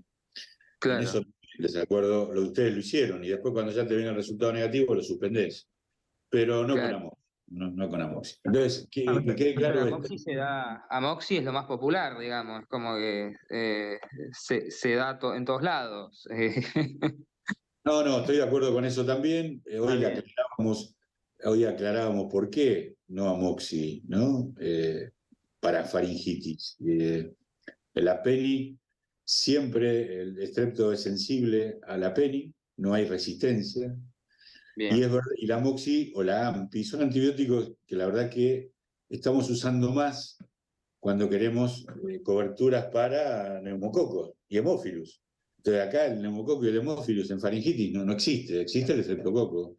Y si medicamos con peni o un macrólido si el paciente es alérgico, ¿sí? Pero bueno, es verdad, hoy el comentario era, lo que se comentó fue de un paciente medicado con amoxiclavulánico. O sea... Sí, demasiado. No, más todavía, claro, pero en definitiva, ya nos fuimos un poco más arriba. Y bueno, esto es lo que queremos aclarar, o sea, uno de los objetivos de esta unidad también es esa, que usemos en forma racional antibióticos y que no seamos responsables de la resistencia antibiótica que después surge en determinadas patologías. Sí, Doc, sí. Entre los macrólidos, ¿es genta o eritro? No, con genta no. Aminoglucosa. Perdón. Se te mezcló. Sí, no, los perdón. macrólidos son el aritro, acitro, eritro. Bien. Cualquiera de ellos. Y sí, en general el que vos dispongas. El más utilizado hoy en día es el aclaritro, porque la acitro es muy cara, y el aclaritro lo bueno es que se da cada 12 horas. En cambio, el eritro que usábamos hace muchos años, la eritro es cada 6. Pero bueno, no hagamos lío. Conclusión. No, está bien, perdón.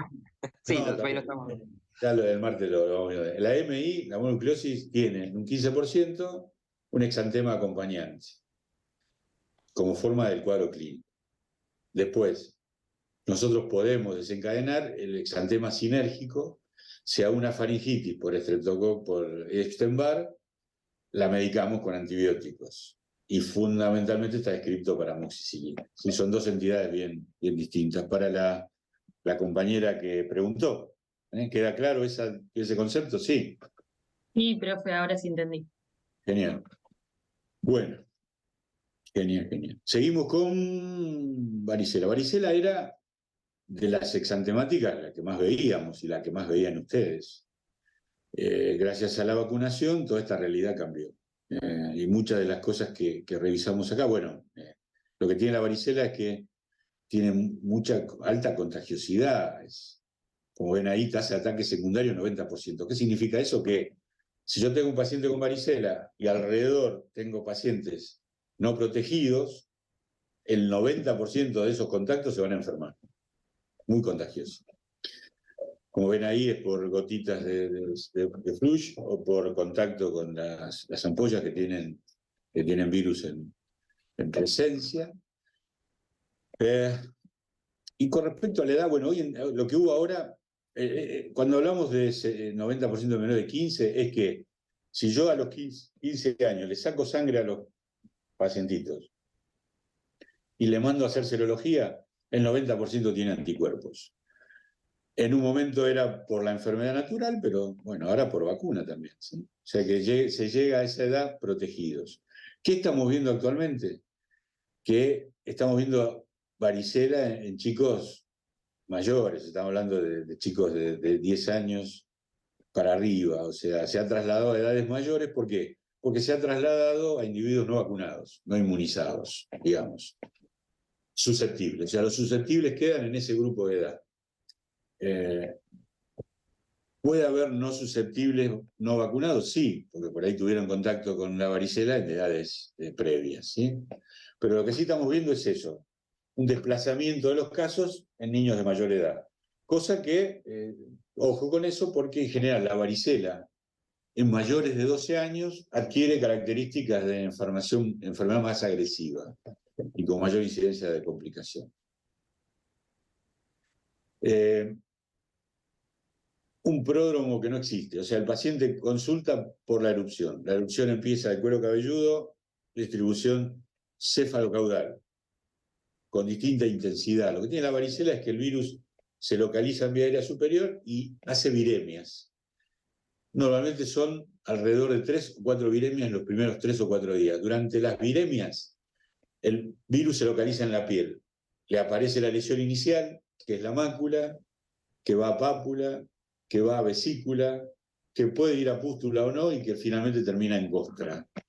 Como con cada viremia aparece la primera lesión, termina de configurar la característica central de la varicela, que es el polimorfismo. Yo agarro, no sé, la frente de este niño, me pongo a analizar las lesiones y veo mácula, veo pápula y veo costra. Porque en la viremia sucesiva tuvo localizaciones en el mismo lugar. ¿Se entiende ese concepto? En cada viremia, normalmente el paciente tiene fiebre, cosa que es habitual en los primeros 3 o 4 días de la enfermedad. Muy habitual la asociación con prurito. Hay una clase... Sí, perdón, ¿en cuánto tiempo hace esos ciclos de 3-4 viremias? 4 días, los primeros 4 días.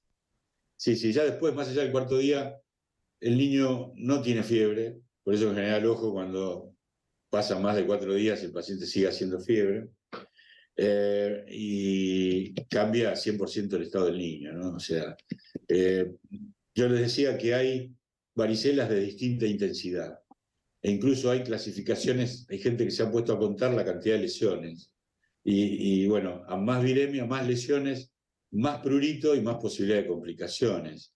Pero es un dato anecdótico, es decir, en definitiva van a tener ustedes o van a ver varicela con muy pocas lesiones, con moderada cantidad, y chicos de muy difícil manejo por la cantidad de lesiones en piel, para mantener la higiene cutánea, para calmar los síntomas, y para evitar, como ven ahí, las complicaciones, que lejos, la complicación más frecuente en varicela es la infección de piel y subcutánea, ¿no? Y partes blandas. Esa, sobre todo como ven ahí, menores de 5 años, era, digo yo, porque como han disminuido el número de casos a esa edad, también han disminuido este tipo de complicaciones, ¿sí?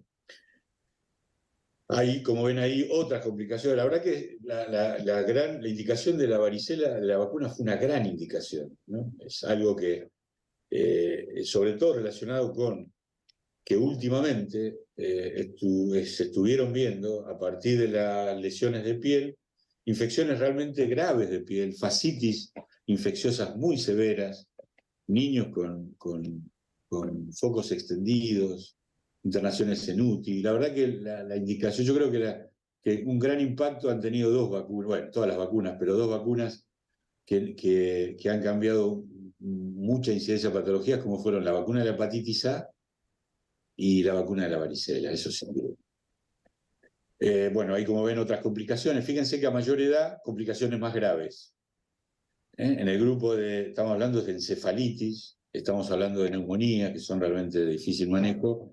Y más frecuentes también, porque hay la neumonía en mayores de 20 es 1 cada 375 pacientes. Sí, sí, totalmente. Mucho mayor incidencia, o sea, es muy probable que la varicela se complique a mayores edades. Por eso es un criterio considerar la medicación, como vamos a ver ahora, cuando hay que considerar el uso de aciclovir en niños con varicela. Algunas señales de alarma, digamos que están indicando más viremia y un cierto desequilibrio, podríamos decir, entre la gente, el virus de la varicela y la respuesta inmunológica del huésped. Varicela hemorrágica.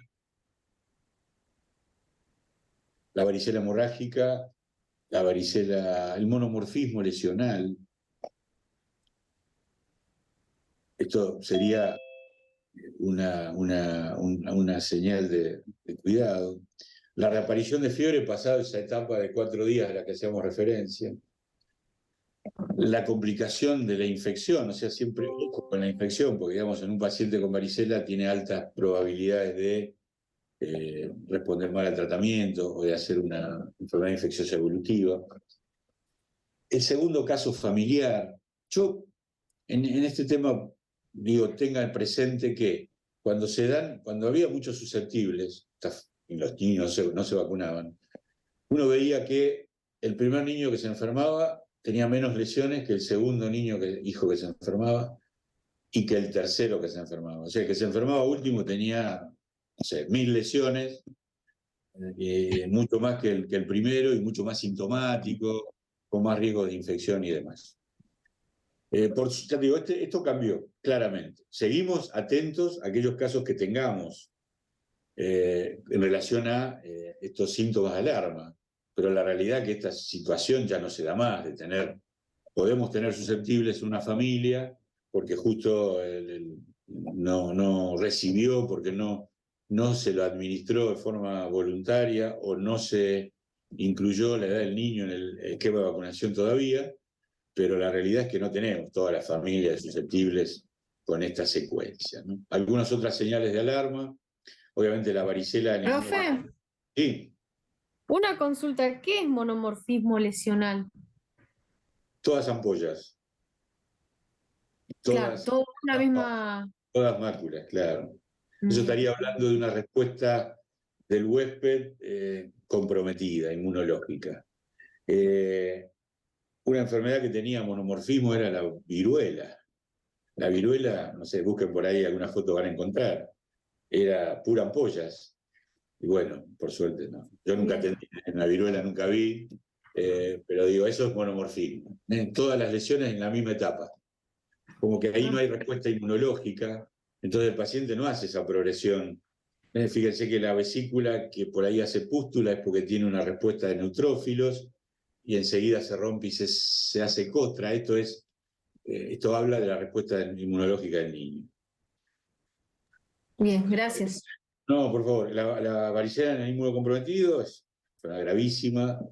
Fíjense que está incluida como señal de alerta el adulto o el adolescente y obviamente en el embarazo, porque si bien la varicela congénita existe y tiene mucha menor incidencia a la rubiola congénita, es realmente un riesgo en esa etapa de la vida.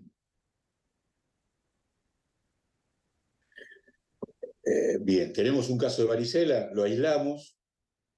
Recuerden que lo aislamos hasta que todas las lesiones sean costras, ¿sí? Ahí se le da el alta, hay que esperar eso nada más. Suele ocurrir a la semana, ¿sí? Podemos aprovechar, yo lo hago normalmente, veo cómo es esa estructura familiar y si hay niños, veo si están vacunados o no están vacunados, si les tocó o no la vacuna, y aprovecho, si no les tocó la vacuna y no están vacunados, le indico la vacuna. Fíjense que la vacuna es útil para prevenir la enfermedad, generalmente hasta el 5.º día, pero lo ideal es vacunar a los niños hasta el 3.er día de enfermedad, ¿sí? Hay otras indicaciones, o sea, a los niños que no puedo vacunar, por ejemplo, a un inmunodeprimido puedo utilizar inmunoglobulina específica de varicela zóster. Esto es una indicación en el inmunodeprimido, ¿no? Puedo usar para prevención el aciclovir, fíjense, a partir de la semana del contacto sería, por 7 días, como preventivo, ¿sí? Lo puedo utilizar. Normalmente no es lo más usado. Lo más usado cuando tengo un niño inmunocompetente, no vacunado, es que le hago aplicar la vacuna en esos primeros 3 días. Aprovecho y de paso incorporo más niños en esto de la vacunación antivaricela. Bien, acá yo no mencioné, bueno, obviamente la varicela tiene un tratamiento sintomático, tiene el manejo de la fiebre. El manejo de la fiebre, recuerdan, bueno, nosotros ya no lo usamos más, pero se contraindica el uso de ácido acetilsalicílico por el REYE. Aconsejan no utilizar ibuprofeno y sí paracetamol para no interferir con el mecanismo antiinflamatorio, porque se vio que si uno indica ibuprofeno como antifebril, estaría interfiriendo en parte con la respuesta inflamatoria defensiva y aumentaría el riesgo de infecciones secundarias de piel. Entonces, usen paracetamol, mantengan una buena higiene de piel para que no haga colonización bacteriana e infección. O sea, el niño se debe bañar diariamente, esto es fundamental. Traten la picazón, también es aconsejable para no incrementar la probabilidad de lesiones y por ende infección secundaria, ¿sí? Esas son las recomendaciones actuales. Y recuerden sí. Doc, la comezón o el prurito, ¿con qué lo tratamos? ¿Con difenidramina o con qué? Sí, yo siempre les digo que en definitiva tienen que ver de cuál disponen. La difenidramina es el más utilizado, pero como ustedes saben, como pasa barrera hematoencefálica, puede generar compromisos, depresión, sedación.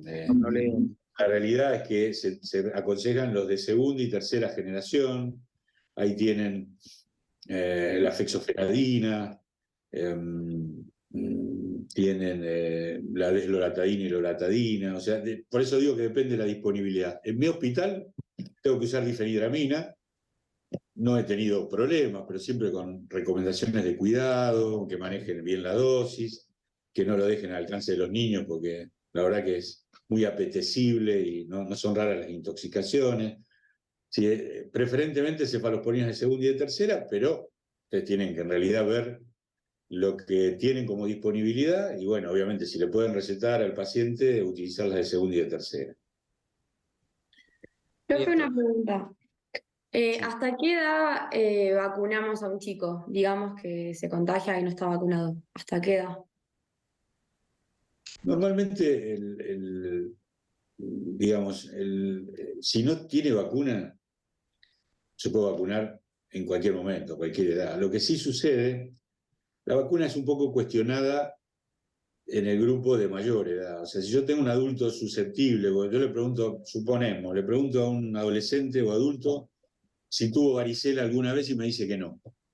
Yo no sé si no tuvo contacto con el virus de la varicela. Entonces, generalmente a partir de los 12 años, si uno quiere saber si tuvo varicela y vacunarlo, por ejemplo, un adulto, tendría que pedirle serología. Es poco práctico eso, ¿no? O sea... Claro, porque si a mí me viene con el claro, examen, o sea... No, o sea, vos tenés... viene el niño tiene varicela. Yo veo en los contactos qué edades tienen. A todos los menores de 12 años que no fueron vacunados, los mando a vacunar. Joya, bien. A los contactos, bien. Tengo 3 días. Claro, Bien. a todos los menores de 12. ¿Qué pasa con los mayores? Le das aciclovir. Es muy probable, bueno, es muy probable que hayan tenido varicela. Si yo les doy la vacuna, ponele, está ahí a los adultos yo no los vacuno. O sea, yo No. te lo tendría que contar a un médico clínico, pero la realidad es que se podría investigar si tuvo varicela el adulto y si tengo duda le puedo pedir una serología. Por ejemplo, eso es muy común en la embarazada o en la mujer en edad de embarazarse. Los sustos que se pegan, ustedes son mayoría mujeres, y es útil saber si uno tuvo o tiene defensas contra la varicela y contra la rubiola. Es útil, porque la verdad es que cuando uno después se puede embarazar, siempre uno es médico o médica, tiene el riesgo de estar ante un paciente con una enfermedad eruptiva y ahí entrar en duda, no saber si, ojo, a ver si es a veces el niño tiene una rubiola y yo no tengo protección y lo estoy chequeando. Bueno, pero no se hagan lío con eso. En la edad pediátrica, al menor de 12 que no tiene la vacuna, lo vacuno. Bien. Y al mayor de 12, decido. ¿Lo puedo vacunar igual? Sí. ¿Qué pasa si yo lo vacuno y ya tuvo varicela? Nada. Nada. O sea, no va a pasar Pero perdés nada. una vacuna. Bueno, sí, pero la realidad es que creo yo que en la mayoría de los lugares están en condiciones de excederse con la dosis de varicela porque hay algunas dosis que siempre quedan para El tema es utilizar. que lo más probable es que de adulto ya lo tenés, ya estás protegido. Claro, el adulto en general no. Al adulto en general no se aconseja. En una época, bueno, uno como personal de salud, todos tenemos un esquema de vacunación a considerar. Por ejemplo, hay enfermedades que yo no sé si tuve hepatitis A. La realidad es que no es una enfermedad, yo tampoco sé si tuve varicela, pero digo, a veces es útil saber, cuando uno va a consulta, saber cuál es la condición respecto a algunas enfermedades, ¿no? Pero desde ya que nos tenemos que tener esquema completo para hepatitis B, hubo campañas de doble viral para adultos hace poco tiempo, mujeres y hombres. Idealmente tenemos que tener cobertura cada 10 años para la cuádruple acelular. Son cosas que hay que revisar. Pero bueno, para no irnos mucho del tema, en el caso de la edad pediátrica es eso. Bueno, y lo último, entonces, ¿a quién le damos aciclovir? Si a los menores de 12. No, el aciclovir es una medida de prevención posible. Es la menos utilizada. La más utilizada preferentemente es la vacuna. Viste, si vos no disponés de vacuna, porque es incómodo, vos fíjate, el paciente tiene contacto con varicela y yo le doy aciclovir a partir del 7º día del contacto. La verdad que eso es mucho, mucho más difícil de medir, porque, digamos, en definitiva puede pasar que ya hayan pasado esos días, recordando que el periodo de incubación de la enfermedad es de 2 semanas, entonces es poco eficaz. Yo a los que puedo le doy la vacuna. Al que no puedo vacunar susceptible, bueno, veremos qué pasa, va a depender de la edad. ¿Sí? Yo no uso habitualmente ese esquema, está recomendado como una posibilidad.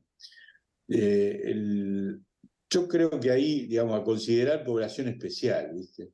Si yo tengo población susceptible, inmunodeprimida, si no tengo al inmunodeprimido, la inmunoglobulina de varicela zoster no está disponible porque es la inmunoglobulina específica.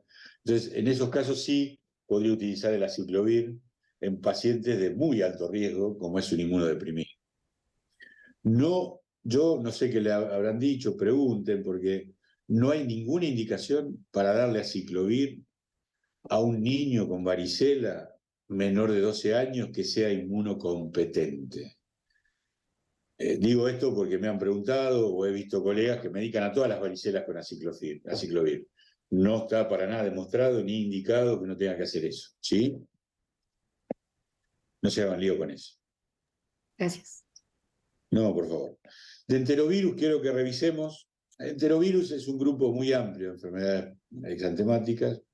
Recuerden que sí tienen un rasgo particular, que es la mayor incidencia en el verano. Fíjense que 2 de cada 3 exantemas que vean en el verano están relacionados con los enterovirus. Son un grupo muy amplio, se diseminan por vía fecal oral, esto no es respiratorio. En general producen enfermedades sin pródromo, un pródromo muy breve, con un exantema bastante inespecífico. Fíjense que puede presentarse con exantemas de todos los patrones que vimos prácticamente, rubiola, sarampión, escarlatina, vesicular como la varicela y hasta urticarianos, que una pista que puede ayudar, que es común que a esos exantemas lo acompañen los síntomas gastrointestinales como elementos de sospecha. Esto queda acá.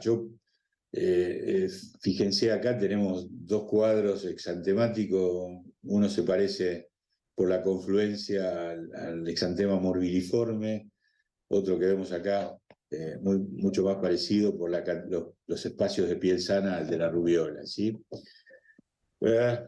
Son totalmente enfermedades leves, autolimitadas, que cursan con pocos días de exantema y que no requieren más que una sospecha clínica, una aproximación diagnóstica y un tratamiento sintomático sin necesidad de encarar, ya sea por importancia epidemiológica o por evolución del paciente, un diagnóstico con identificación específica, ¿no? Sí quiero que nos detengamos brevemente en el mano-pie-boca. Esta creo yo que es la enfermedad eruptiva que más estamos viendo últimamente. Esta está dentro del grupo de las exantemas asociados a enterovirus. La etiología más frecuente, como ven ahí, es el Coxsackie A16. Pero cualquiera de estos que ven ahí, la lista es amplia, pueden provocarlo, tienen mucha contagiosidad, también es fecal oral como las enterovirosis, también se dan en el verano, tienen un pródromo de fiebre de alrededor en general de 2 días, asociado a la aparición en boca de lesiones, como ven acá, de tipo aftoides, erosivas, asociadas a la fiebre, y la aparición de un exantema que es característico, descrito como ampollas pequeñas, generalmente de entre 2-3 milímetros, de color grisácea, con un halo eritematoso y localizadas fundamentalmente en dorso, caras laterales de dedos y palmo plantar. Por algo, el nombre de la enfermedad, que identifica claramente la ubicación de la enfermedad mano-pie-boca típica. Lesiones aftoides en boca, lesiones en manos y pies. No son nada raras las lesiones también en glúteos. Es una enfermedad benigna, tratamiento de la fiebre, cuidado de la piel y recuperación espontánea.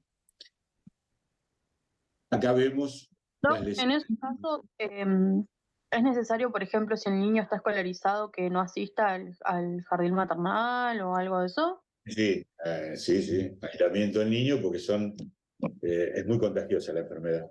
Está en el nivel de las muy transmisibles. Evicción escolar, exacto. En este caso, por la edad, en general estamos hablando de niños más pequeños, pero bueno, muchos van a guardería, ¿no? A salir. Claro, sí, dije escolarizado, pero quería decir de jardines maternal. Es correcto, totalmente correcto que uno lo aísle en ese tiempo. Sí tenemos al mano-pie-boca formas de presentación un poco diferentes, son las menos, pero la verdad es que no son para nada inusuales. Son formas más extensas, fíjense, relacionadas con más frecuencia con otro serotipo, que es el 06, el A6, y que tiene distintas formas de presentación, que vamos a ver acá en unas imágenes. Fíjense que ya acá estamos ante las mismas lesiones en esta figura, pero más allá de la localización manos, pies y boca, todo el tronco, ¿sí? ¿Se ve? Fíjense en otras entidades la magnitud de las lesiones. Fíjense las lesiones ampollares extensas en este niño a nivel de manos y pies. Una presentación que se llama eczema coxsackium, que en realidad se llama así eczema porque tiene una afección fundamentalmente de pliegues flexores, como se ven en las dermatitis atópicas, por eso se lo llama eczema coxsackium, y que en algunos casos, como en este niño que se ve acá, se ve que algunas de las lesiones impresionan como hemorrágicas. O sea, son formas de infecciones por Coxsackie más extendidas, pero que también tienen recuperación espontánea, tienen evolución benigna, bueno, obviamente con lo que implica en este caso el cuidado de la piel y sobre todo de las lesiones ampollares para que no se sobreinfecten las lesiones, ¿sí? No es la forma más común de presentación, pero ténganla en cuenta porque hemos visto situaciones así. Recuerden, enfermedades que vemos en el verano, lesiones aftoides en boca, que es un marcador importante, la afectación de manos y pies, y con afectación más generalizada, en el caso de las 6, que pueden aparecer en tronco o, como vimos ahí, en pliegues de defección, ¿sí? Doc, consulta, ¿la paperas puede producir algún exantema? No. La parotiditis urleana no se asocia con exantema, no. No, sí se asocia con, ustedes saben, con complicaciones como escroto agudo, con compromiso con orquitis urleana, con meningitis o con pancreatitis, pero la verdad que son exantemas. ¿No? Sí hay otras, o sea, yo, digamos, en el repaso de enfermedades, un poco la idea es, por un lado, las elegidas son por frecuencia, ¿no? Porque, como les dije, igual ustedes tienen biografía en donde se describen otras entidades, estén al tanto, el exantema laterotorácico, con una característica marcadora que es el inicio a ese nivel. No tratamos otras enfermedades más graves como la enfermedad de Kawasaki, que también en su presentación va a tener manifestaciones cutáneas, pero con rasgos de afectación general muy específicos.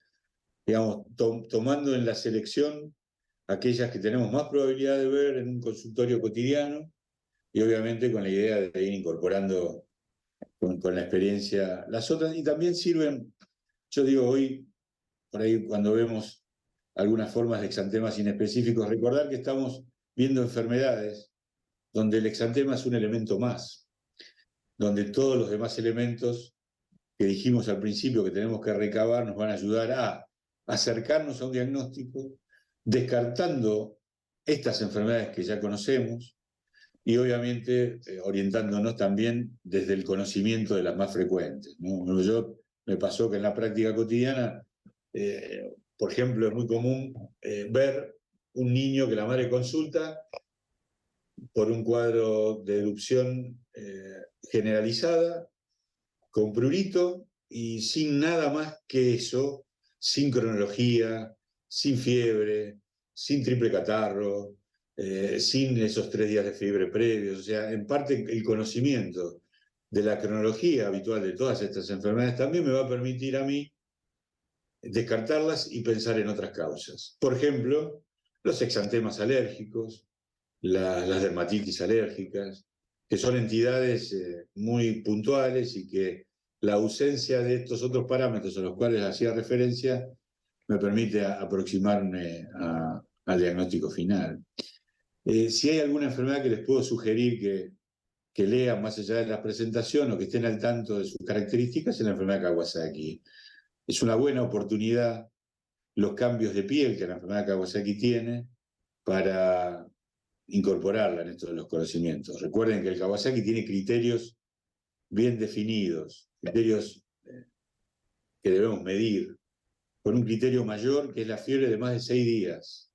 O sea, en ninguna de estas enfermedades que vimos vamos a tener un niño con fiebre persistente de todos los días, de más de, como vimos en exantema súbito, 3 días. El Kawasaki tiene como marcador la fiebre de más de 5 días, a la cual le debemos agregar todos los demás componentes. Siempre tiene que estar la fiebre.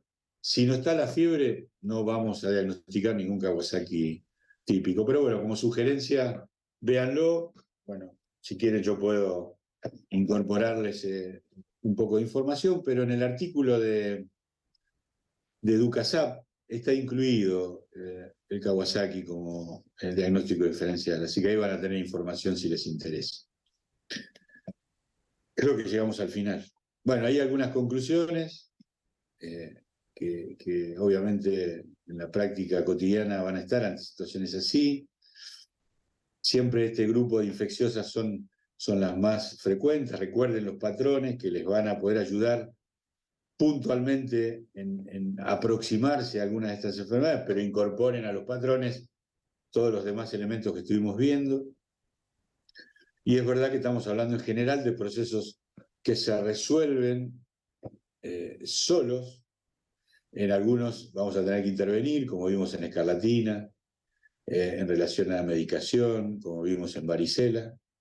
Y bueno, y revisemos siempre o estemos al tanto de este tema de la evicción escolar en función de la sospecha diagnóstica para reducir la posibilidad de contagio. Y los invito siempre a chequear, chequen carnet de vacunación, sugieran a los pacientes que consulten, cosa que no hacen habitualmente, que es que vayan a consulta con libreta escolar y carnet de vacunación, como para uno lograr estar permanentemente chequeando eso.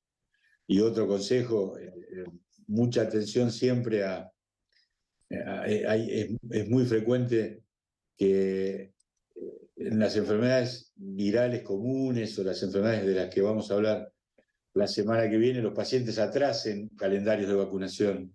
Hay que tratar de seguir trabajando ese tema, sobre todo en los lugares donde se vacuna, porque es una tendencia posponer las vacunaciones habituales, ¿no? La del carnet obligatorio, innecesariamente, y esa oportunidad perdida de vacunación hace que lleguemos a puntos con bajas coberturas y riesgo de ver todas esas enfermedades, ¿sí?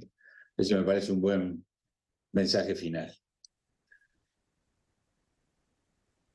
Muy bien, desde ya que buenísimo por el aguante, siempre estuvimos con buen nivel de participación, buenísimas las preguntas. ¿Les queda alguna más pregunta, dudas? Para eso estamos. Si los puedo ayudar. Estuvo buena la clase, profe. Sí, me gustó. Me alegro que sirva. Después les comparto, les dejo la presentación ahí en PDF, así lo pueden revisar. Y nos volveríamos a ver el martes que viene. Ahí ya vamos a tener casos clínicos. Bueno. Ustedes todavía no, sí, deben tener grupos armados, ¿no? O no sé. Sí. ¿Tienen grupos? Sí. Sí. Somos 4, creo. No, organícense en 8 grupos, ¿puede ser? Bueno. Si quieren, mándenme por el WhatsApp los integrantes de cada grupo y así yo les voy asignando los casos. ¿Les parece? Bueno. Buenísimo. Bueno, gracias. Muchas gracias, doctor. Nos vemos. Gracias. Gracias. Nos vemos. Hasta luego, gracias.